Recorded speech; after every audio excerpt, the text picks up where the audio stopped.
I used to think old age made a man tired. Now I am not so sure. Some mornings, my legs hurt before I even stand up. My shoulders feel heavy. My sleep breaks at 3 in the morning.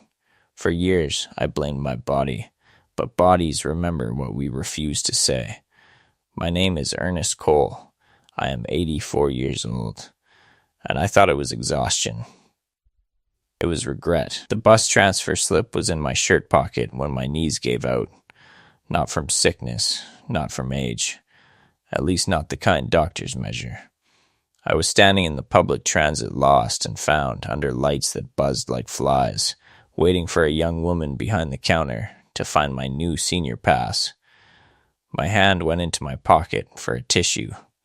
Instead, I pulled out a faded transfer slip. Blue ink. Half torn. Route 14. The paper was soft from being folded too many times. I had no reason to still own it, and the moment I saw it, my legs felt hollow. The woman behind the counter said, "Sir, are you okay?" I said yes. Old men say yes when they should sit down. But I knew right then, what I had been calling exhaustion for 20 years had a name. It was not tired bones. It was a boy I left behind. For 36 years, I drove a city bus in Cedar Rapids. Same route most mornings, cold seats in winter, hot steering wheel in July, paper coffee in a cup holder that never held anything straight. People think bus drivers just drive. We don't. We learn who is late by the way they run. We learn who had a fight before work. We learn which old woman counts her change twice because she is scared of holding up the line. I liked the order of it. Stops. Times. Streets. Corners. A schedule does not ask how you feel. That suited me. I was divorced by 49. No children. No big sad story there. Just two people who got tired of explaining themselves. After that, the bus became my whole day. Maybe my whole personality. The boy's name was Leo. He got on at Maple and 3rd. Small kid. Too small jacket. Hair always flattened on one side like he slept hard and woke fast. He carried a red backpack with one broken strap. Maybe he was 9. Could have been 10. I never asked. That bothers me. He rode alone every school morning for almost 2 years. He never caused trouble. He dropped his coins in the box and walked straight to the same seat. 3rd row, right side, by the window. Some children fill a bus with noise. Leo made himself smaller than the seat. At first, I thought he was shy. Then one morning, I saw the bruise near his ear. Yellow at the edges. He caught me looking and turned toward the glass. I did what men like me do. I looked back at the road. There was a rule on Route 14. You did not wait. Not long. If you waited for one person, you were late for 30. The office had charts, red marks, complaints, supervisors with clipboards. I took pride in never needing a talking to. Leo was usually on time, running sometimes, but on time. Once, he left a transfer slip on the floor. I saw it when I swept the bus at the end of the line. I almost threw it away. But his name was written on the back in pencil. Leo M. Child writing. Careful letters. I folded it and put it above my visor. Next morning, I handed it to him. He looked surprised. I said, "Don't lose it again," he nodded. No smile. Just both hands around that little paper, like I had returned something expensive. The day everything changed was a Thursday. I remember because Thursdays were heavy route days. People with grocery carts, construction near the courthouse, rain on concrete, the kind that makes the whole city smell like wet coats. Leo was not at the stop when I pulled up. I opened the door anyway. Nobody there. I looked at the mirror. Cars behind me. A woman near the front side. The clock was already against me. Then I saw him. Half a block back. Running. Backpack swinging. One hand raised. I could have waited. 10 seconds. Maybe 15. Instead, I closed the door. I told myself he would catch the next one. I told myself rules are rules. As I pulled away, I heard him through the side window. Please, Mr. Cole. I kept driving. The strange part is how normal the rest of the route felt. The wipers moved, the brakes hissed, people got on, people got off. A man argued about exact change.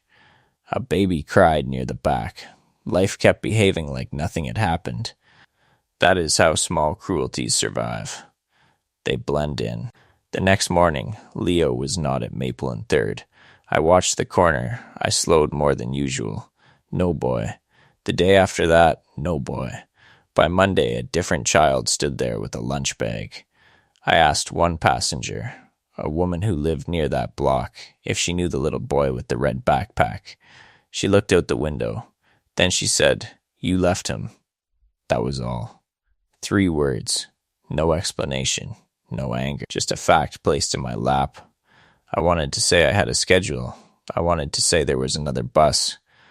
I wanted to say children miss buses every day. But the words felt cheap before I even formed them. Months later, I learned pieces, not from family, not from anyone official.